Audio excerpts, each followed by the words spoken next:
This video is brought to you by Alienware, featuring Intel Core i7 processors. Start gaming.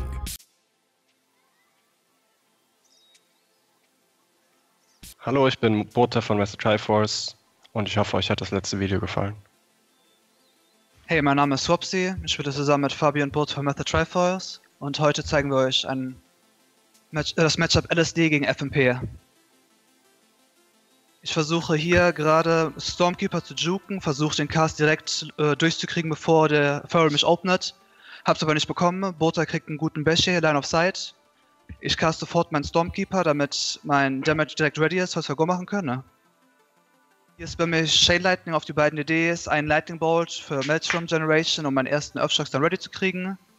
Nutze Earthquake stattdessen, einfach für gut Damage. Wenn der Gold Trade pockt, dann ist Earthquake auf jeden Fall worth it, auch für Single Target Damage. Fabio hat einen guten Extras auf den Mage hinbekommen, während wir auch super Spread Pressure auf alle haben. Mage droppt sofort low. Into Earthquake, into Fellord, into Infernal, into Vortex. Wir machen also unsere komplette Wombo-Combo, benutzen alle Cooldowns, die wir haben im Fellord. Versuchen es den Gegnern so schwer wie möglich zu machen, aus dem rauszukommen. Wie ihr seht, der Fellord zerstört das gesamte Team, es droppen alle low. Priest auf 70%, Mage auf 50%, Feral war auch relativ low. Versuchen es dem Priest so schwer wie möglich zu machen, zu recovern. Wim of Vigor spielt der Priest auch, 20% Healing increased, hatte momentan aber nicht oben, weil wir ihn wie gesagt low halten.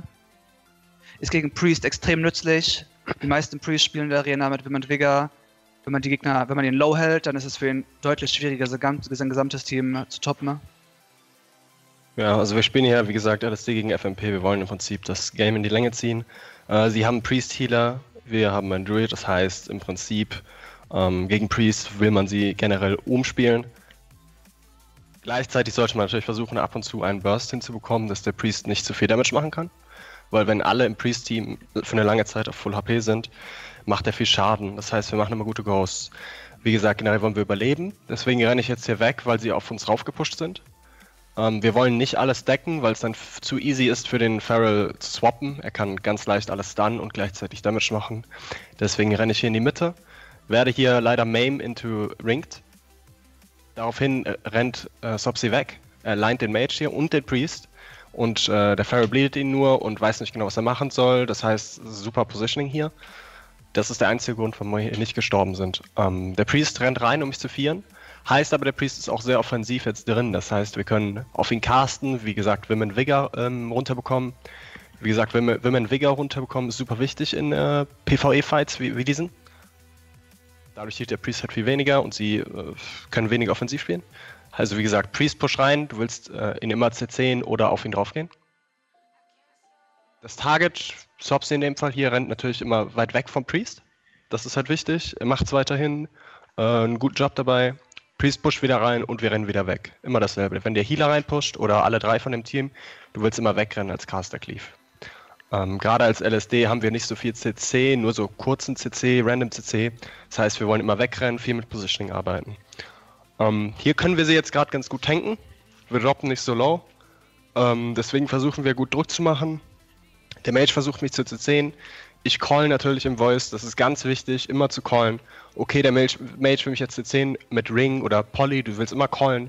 Okay, das muss jetzt interrupted werden, damit deine Teammates genau wissen, was sie zu tun haben jetzt. Wenn er mich da nicht CC't, können wir wieder mehr offensiv spielen. Ja, das ist, was eben einen guten Heiler ausmacht, wenn er für seine Teammates callen kann, was man machen muss. In der Hitze des Gefechts ist es manchmal nicht so einfach, den Überblick zu behalten, welcher Interrupt denn jetzt tatsächlich interrupted werden muss. Hier zum Beispiel hatte ich Shock ready, hätte den Roth interrupten können, war aber gar nicht notwendig. Bot hat es noch geschafft, rechtzeitig rauszulaufen. Ne?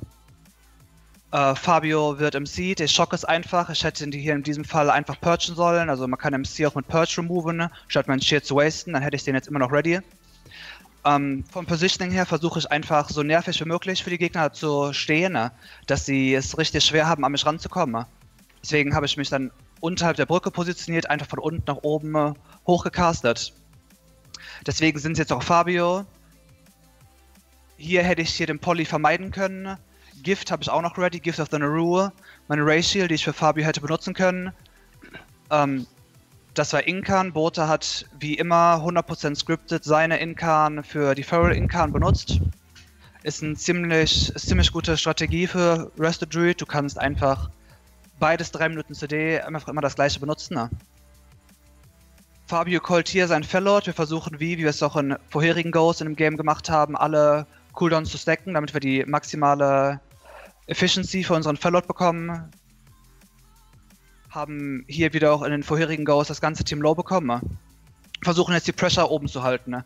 Es ist wichtig, dass wir den Priest jetzt low halten, dass er keinen Wim und Vigor bekommt. Wie ihr seht, er ist ungefähr bei 80%, hat Wim immer noch nicht oben. Ne?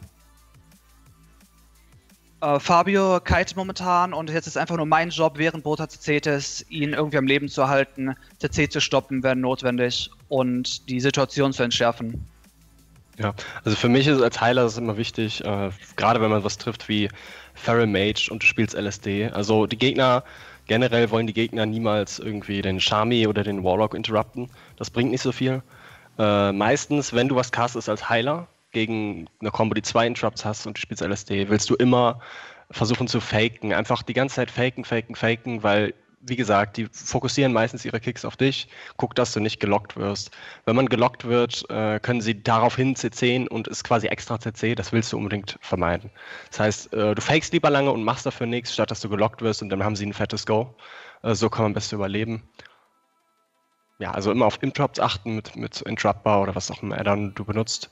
Auf die Cooldowns immer gucken. Man sieht, Combust wird jetzt gleich ready.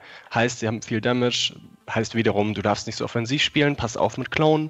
Werd nicht interrupted auf Clone oder gestunt auf Clone und stirbt dann, weil sie haben viel Damage wieder ready. Das ist auch immer ganz wichtig, gerade als LSD, als defensive Comp, dass man genau weiß, okay, sie können jetzt so und so viel Damage machen, weil das sagt ja natürlich wieder, wie offensiv kannst du spielen. Ne? Wenn sie jetzt super viel Damage haben, dann willst du natürlich nicht offensiv spielen, muss man sehr defensiv spielen. Wenn sie gar nichts ready haben, kann man schon ein bisschen reinpushen, ein bisschen versuchen CC zu bekommen, ein bisschen den Healer droppen, gucken, dass man viel Druck bekommt, damit das Game schneller endet. Weil, wie man sieht, Dampening hat hier angefangen. Dampening ist vielleicht ein großer Fehler, das denken viele Low-Rated-Spieler. Dampening ist gut für die Schaden-Comps wie LSD, aber gleichzeitig, wenn du eine Single-Target-Combo triffst mit Mage, sie können dich auch dampenen. Der Single-Target-Damage ist sehr schwer zu healen in Dampening. Heißt, du willst schon das Game irgendwann enden. Also ist nicht nur gut für dich, Dampening als LSD. Du musst irgendwann auch das Game enden. Und das machen wir hier. Wir droppen alle gleichzeitig. Feral kriegt einen Call, kriegt einen Stun. Wir versuchen, irgendjemanden zu fokussen. Mage ist fast tot. Kein Cauterize für 5 Sekunden. Blink zurück. Wir swappen sofort auf den Feral, weil der Mage so weit weg ist. Und er stirbt ja auch durch Wall. Fragility auf ihm. Hat weniger HP. Und bald sollten wir hier sie unbedingt finishen. Er zieht nochmal letzte Inkan, das habe ich auf meinem Add-on gesehen. Deswegen drücke ich Bear kurz davor. Wir wollen hier nicht verlieren. Ich use einfach Tree, ich use Skin, ich use alles, was noch übrig ist. Das ist die letzte Situation, wo sie gewinnen können. Wir müssen nur das überleben. Also use ich alles gleichzeitig und dann haben wir gewonnen. In diesem Zeitpunkt im Game, das willst du eigentlich vermeiden. Auch wenn wir jetzt hier das Game jeden Moment gewinnen, ne? Willst du eigentlich versuchen, das Game zu beenden, bevor diese richtig großen Cooldowns wie Incan wieder ready kommen. Also im Idealfall hätten wir das Game jetzt bereits schon vor 30 Sekunden, bevor Incan überhaupt ready war, beendet. Aber ansonsten läufst du immer in Gefahr, dass in Deep Dampening eben auch eine Single-Target kommt wie FMP, die viel CC hat, einfach dich überwältigt und dann das Game immer noch rumreißen kann. Hey, ich hoffe, euch hat das Video gefallen. Für weiteren Content von Method, Triforce, like and subscribe the video und dann bis zum nächsten Mal. Shoutout an unseren Sponsor Alienware, der Method und dieses Video unterstützt. Ihr seid die Besten.